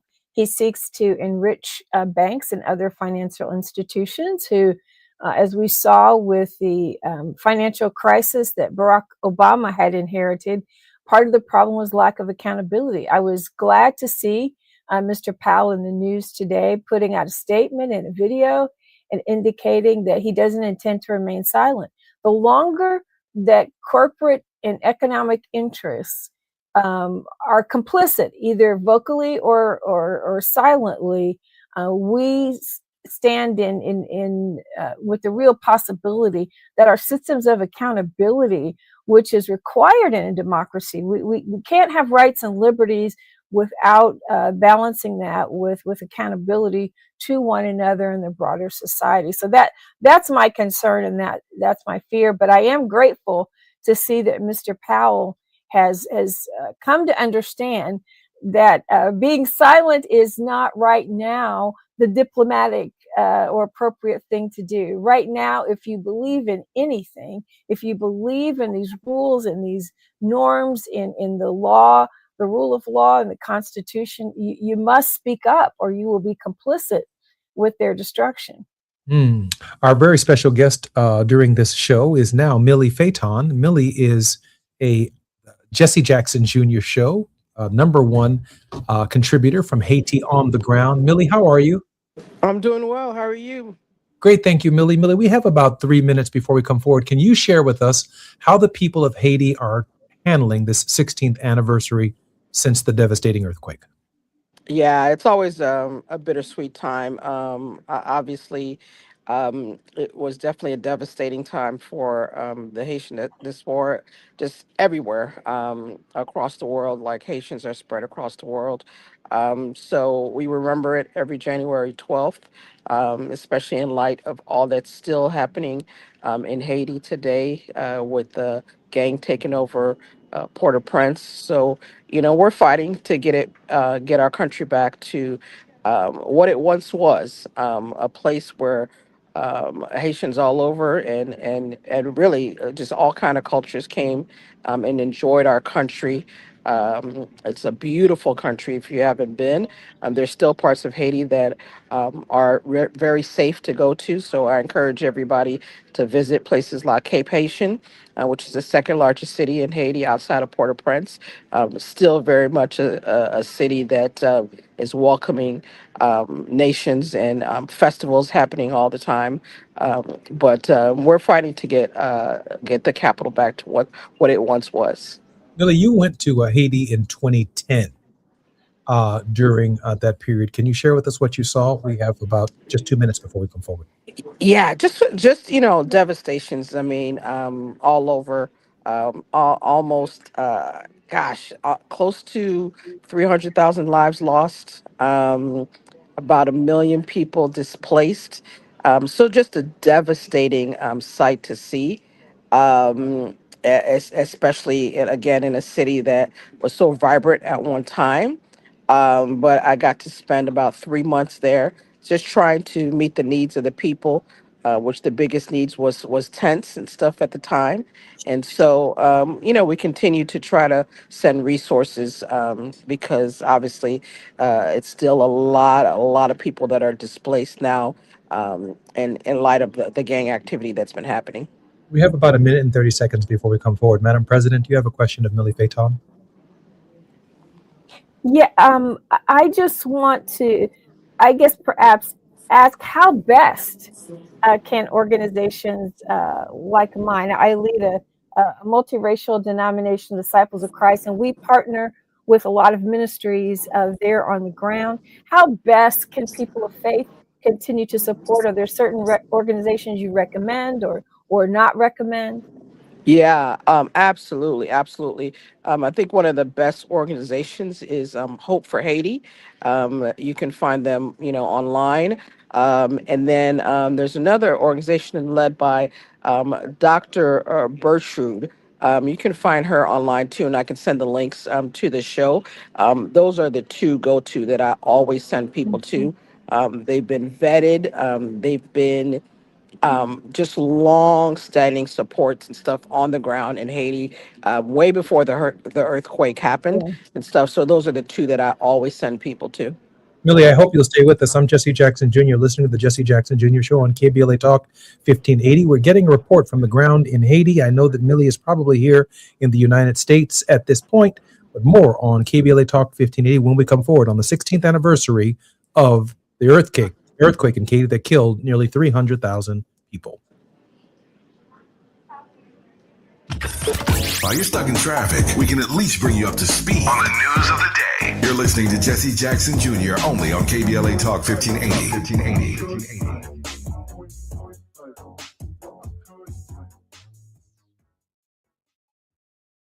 Febreze. New Febreze Air Mist has 50% more odor fighters and up to 30% more fragrance than the old formula. So now you can take on 100% more stinky odors, like sweaty gym bags, greasy cooking smells, and the after effects of the dog rolling around in something. Just spray, and new Febreze Air instantly restores just clean freshness. Smell you later, odor. Breathe happy, Febreze, la la la la la. Every morning, we rise and shine, make breakfast, and brush away the night's rest. These routines help us start the day off right. Nature-Made vitamins are a simple step in that daily care regimen. Multivitamins with daily essentials, clinically studied probiotics for gut health support, magnesium to help relax the body. Nature-Made is made to care for you every day. These statements have not been evaluated by the Food and Drug Administration. These products are not intended to diagnose, treat, cure, or prevent any disease. Hi, it's Tavis Smiley. For 40 years, I have had the privilege, and I don't use that word lightly, the privilege of sitting down with presidents, world leaders, authors, artists, activists, the folk who shape our world. Thousands of conversations, tens of thousands of questions. And somewhere along the way, I realized that the art of conversation is dying. So here's what I'm going to do about it. I am now going to teach what these almost 40 years have taught me, how to have conversations that matter. 6 courses, from the anatomy of a great conversation to generous listening as a superpower to handling difficult exchanges without losing your dignity or your mind. Go to TavisTalks.com right now. That's TavisTalks.com. Download the free guide, see what's coming, sign up to be the first to know when we launch the series. Conversation is a skill, and like any skill, it can be taught. I'll see you in class. KBLA Talk 1580. We've got a lot to talk about. KBLA Talk 1580, connecting you with services and solutions. If you need help getting your resume in order, finding job training, or landing a job, we've got 3 great options for you. First, the City of Los Angeles has WorkSource centers across the area offering free job support. The California Workforce Development Board can help you with everything from GED prep to vocational training at no cost to you. On the federal level, the Department of Labor's American Job Centers offer a full range of services for job seekers and businesses alike. Visit careeronestop.org, or for more info, just call California's Help Center or visit cwdb.ca.gov or call 916-657-1440. For the City of Los Angeles programs, go to ewdd.lacity.gov or call 213-744-7300. All these services are free to help you get your next job. This is a community call to action from KBLA Talk 1580. Now back to more of Jesse Jackson Jr. on KBLA Talk 1580. The Jesse Jackson Jr. Show. The Jesse Jackson Jr. Show. The Jesse Jackson Jr. Show.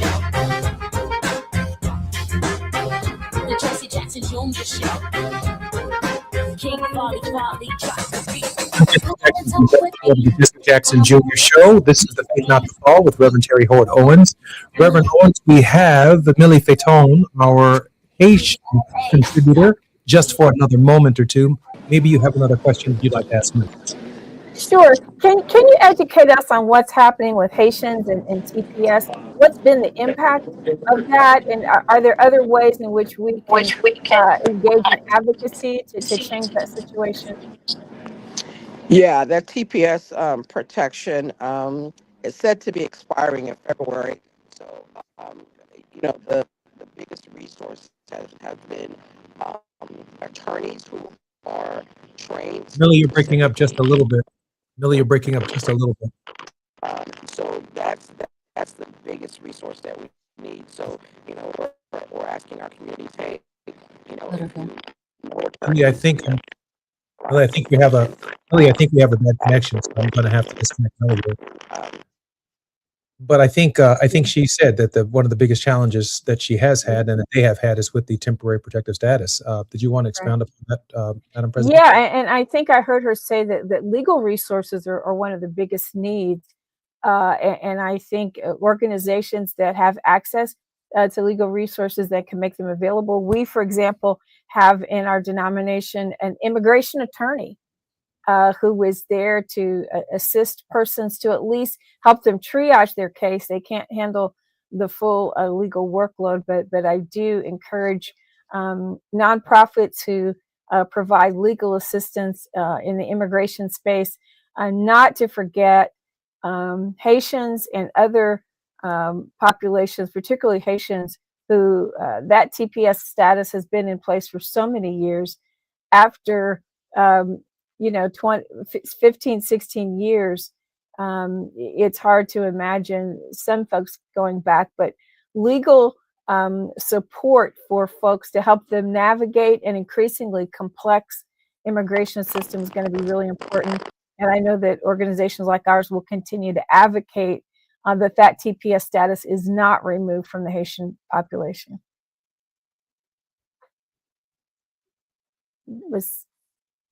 Looked like Millie popped back in there for a second. She did for just a moment. I think you're right. That's one of the great human rights issues of our day. And when one considers the history of what the Haitian people did for the United States, for the United States to not be for them at their hour of need, and it has been 16 years since their hour of need, is nothing short of astounding. And it's also a signal, I think, Madam President, of the decline of our civilization as well. We have not been a good neighbor. Yeah. We have not been a good neighbor, and we are now explicitly naming countries where Black and brown people are in the majority, which is most of the world, actually, as S-hole countries. We're more willing, not that there's anything wrong with the wars that are happening in Ukraine and Russia. We're more concerned about Europe than we are about countries in Africa, in the Caribbean, that have been exploited for their natural resources. I watched a little of the hearing or meeting, I guess, that Trump was having with oil executives, and it just really sickened you to hear conversations about what they were ready to bring in and what they were ready to do, and this charade of, oh, we're going to sell the oil. The Venezuelan people are still going to have access to those profits. They are going to make a lot of money. And that's at the heart of these issues. Can I still make money off of Haiti? If not, I'm not concerned. Can I still make money off of Sudan? If not, we don't have economic interests human interests we're not as concerned about. And that's been the big shift of the Trump administration, to take the U.S. away from its marginal. I mean, USAID was major, but we've always had to fight to make the United States accountable for human rights around the world. But at least that's what we said we were, and we tried to do some of that work. And now we're just like, well, we don't care, and that's okay. It's just not okay. We're going to pay a huge price across the world for our failure to be true to who we say we are. Madam President, our producer has just shared with us that she has a clip from the Golden Globes that she'd like to play right now. Disrespect invites disrespect. Violence incites violence. When the powerful use their position to bully others, we all lose. It was that moment when the person asking to sit in the most respected seat in our country imitated a disabled reporter, someone he outranked in privilege, power, and the capacity to fight back. It kind of broke my heart when I saw it, and I still can't get it out of my head because it wasn't in a movie. It was real life. And this instinct to humiliate, when it's modeled by someone in the public platform, by someone powerful, it filters down into everybody's life because it kind of gives permission for other people to do the same thing. Madam President, we have about 4 minutes before the end of our show. Your word. You know, I have seen, I remember even watching Meryl Streep. She said that people in power giving permission to violate norms, to violate human rights, to use language, to just simply not care anymore. We're seeing all across our country language and actions. You know, people are saying the quiet part out loud. Racism had for many years, at least you couldn't say certain things. You couldn't openly believe or declare your belief for certain things. And now it's okay. You don't have to be in hushed rooms or say them in quiet text to one another. It's okay to say it out loud. And we're spouting off scripture, but we're practicing hate. And we're cloaking it all in some form of perverted, what people are claiming is Christianity, but violates everything that Jesus ever taught. That, as a Christian minister, is the most vile part of this, is that the way in which people are behaving, they're out of one half of their mouth spewing hate and disregard for one another, and out of the other side of the mouth claiming to be Christian, holding Bibles upside down, and standing with I'm not sure who these people are or who these ministers are that would lay hands on Trump and claim that he's a messenger from God. It's sickening. It really is, because it's just not right, and we have to be able to call these things and name what they are. And they're foul. They're evil. I have y'all have to pray for me in these last of 5 years of my term. I've got a lot of people in my church who agree with what Trump is doing. And we have denominations like mine. In my perusal or trolling, if you will, of social media while I'm on sabbatical, we did sign off on a joint letter between the United Church of Christ and Disciples of Christ opposing what happened in Venezuela. And there was all kinds of comments. The church should not be involved in politics. This is political. I don't know what's become of our denomination. This leadership is taking us down the wrong path. There were lots of people in support of it, but there are still people who believe that being Christian means being silent and just not having anything to do with what's happening to human beings. Jesus chose to read from Isaiah 61. Spirit of the Lord is upon me to set at liberty those who are captive. Jesus said his job was to free the oppressed, take care of poor people, and to create a different society. Jesus chose that and said that. So I've got to follow what Jesus says. And I think that's where hope must lie. All people of faith would be true to who they say they are and build coalitions unlike we've ever seen before there is hope that we can turn this thing around, but we can't be silent. We can't be silent. Madam President, Happy New Year. Happy New Year, sir. I'm so looking forward to the year that we're going to spend with Reverend Terry Hord Owens over the course of the new year, right here on Mondays in the Faith Not to Fall. I'm Jesse Jackson Jr. You've been listening to the Jesse Jackson Jr. Show on KBLA Talk 1580. More when we come forward on KBLA Talk 1580. KBLA 1580 Santa Monica.